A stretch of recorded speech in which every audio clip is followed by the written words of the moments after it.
అడిగిన ప్రశ్నలే మళ్ళీ మళ్ళీ అడుగుతూ ఉన్నారు. పచ్చకామర్ను ఉన్నటువంటి వ్యక్తికి లోకమంతా పచ్చానే కనిపిస్తుంది. నువ్వు జైలుకు పోయినావు కాబట్టి నన్ను కూడా జైలుకు పంపించాలనుకోవడం చాలా తప్పు.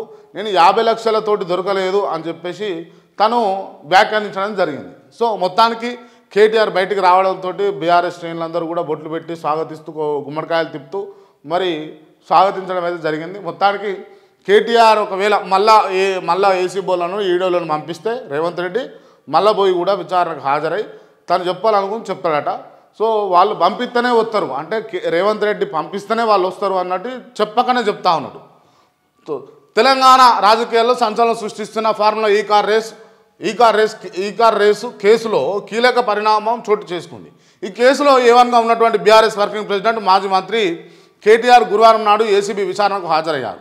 హైకోర్టు జారీ చేసినటువంటి ఆదేశాల మేరకు లాయర్తో పాటు విచారణకు హాజరైనటువంటి కేటీఆర్ ఏసీబీ అధికారులు సుమారు 7 గంటల పాటు సుదీర్ఘ ప్రశ్నలు సంధించారు. కాగా అనంతరం ఏసీబీ కార్యాలయం నుంచి బయటకు వచ్చినటువంటి కేటీఆర్ మీడియాతో మాట్లాడుతూ కీలక వ్యాఖ్యలు చేశారు. కీలక వ్యాఖ్యలన్నీ కూడా ఇవే.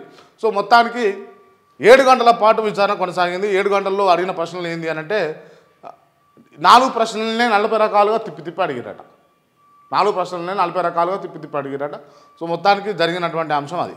క్విడ్ ప్రోకో అంటే ఏంటిది నేను చెప్తా ఇవాళ. క్విడ్ ప్రోకో అంటే ఏంటిదో చూడాలి ఇవాళ. ఇప్పుడు కేటీఆర్ చేసింది క్విడ్ ప్రోకోని అయితే కొంతమంది వ్యక్తులు చేసిన కూడా క్విడ్ ప్రోకో కిందకే తీసుకోవాలి. అసలు ఏందా క్విడ్ ప్రోకో అనేది మనం ఒకసారి చూసే ప్రయత్నం చేద్దాం. తెలంగాణలో ప్రస్తుతం రాజకీయాలు హాట్గా ఉన్నాయి.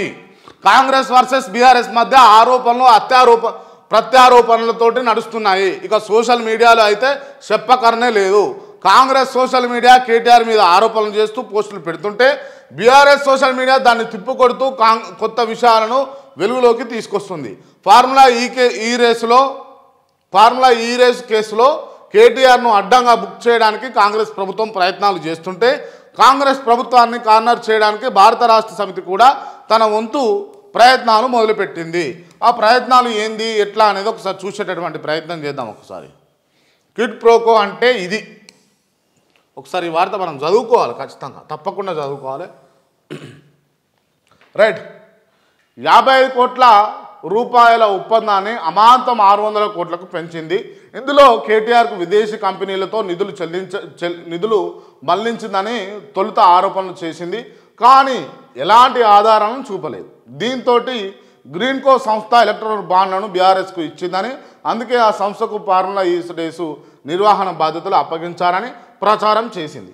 ఫార్ములా ఈ రేస్ నిర్వహించినటువంటి గ్రీన్కో కంపెనీ దాని అనుబంధ కంపెనీలు బీఆర్ఎస్ పార్టీకి ఎన్నికల బాండ్లతో కోట్ల రూపాయలు అందాయని ఈ క్విడ్ ప్రోకో వ్యవహారం అని కాంగ్రెస్ ఆరోపించింది. ఇక్కడ వరకు మీకు అర్థమయ్యే రీతిలో చెప్తా. ఏం జరిగింది అని అంటే మొదట ఏం చేసిండు రేవంత్ రెడ్డి అంటే ఈ ఏదైతే ఫార్ములా ఈ రేస్ విషయంలో ఉందో అది గ్రీన్కో కంపెనీ ఏదైతే ఉందో దానికి డైరెక్ట్ డబ్బులు రాకుండా ఈయన 55 కోట్లు ఫస్ట్ 55 కోట్లు యాక్చువల్గా లాస్ట్ ఫైనల్గా చెప్పారు. దానికి ముందు 600 కోట్లు అన్నారు. 600 కోట్లకు ఆధారాలు లేవు కాబట్టి 55 కోట్లకు వచ్చారు.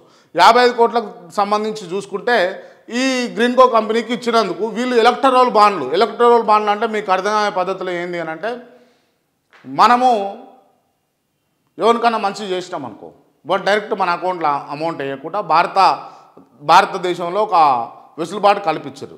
ఏంది అని అంటే అది పార్టీ ఫండింగ్ కిందకి డైరెక్ట్ ఎస్బీఐ ఉంటుంది కదా, ఎస్బీఐలో చిట్టి రాసి పార్టీ అకౌంట్లో వేయొచ్చు, ఎన్ని కోట్లైనా వేయొచ్చు. అది విరాళం కింద. అది ఎవరు వేసిర్రు ఏంది అని అనేది గతంలో చెప్పకపోతుండే. దాని తర్వాత ఇటువంటి అన్నీ రావడంతో బీజేపీకి ఎక్కువ వస్తుందని ప్రతిపక్షాలు ఆరోపించడంతో ఇక అది ఏదున్నా సరే ట్రాన్స్పరెన్సీగా బహిర్గతంగా పెట్టాలి, పబ్లిక్ డొమైన్లో పెట్టాలి అని అన్నారు.